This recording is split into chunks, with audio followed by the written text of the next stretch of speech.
Here's a quick tech tip for you. I'm removing the shock absorbers on my project vehicle right there, and I've got a special tool that'll get those off. This is a universal shock absorber tool. This has a 15 millimeter and 9/16 opening for that top nut on a shock absorber.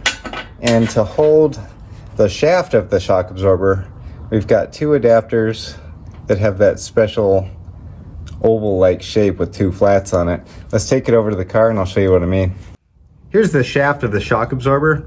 It's got the two flats on it and that oval shape, and this is the adapter that fits it. We're just going to put it right on there, and then that nut is at 9/16, which is here. All right, here we go. It's a 1/2 inch and this is a 7/8.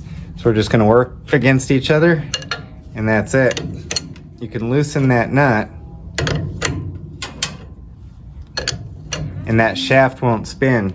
That's going to keep the shaft inside the shock absorber from spinning and potentially wearing out that seal. So if you want to reuse a shock absorber, this is how you want to do it.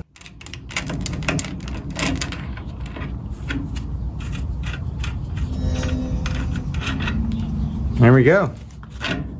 The shock is ready to come off, and we can reuse it if we need to.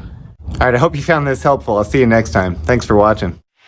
To stay up to date on future videos just like this one, click here. And click over here to start binge watching tool demos. I won't judge.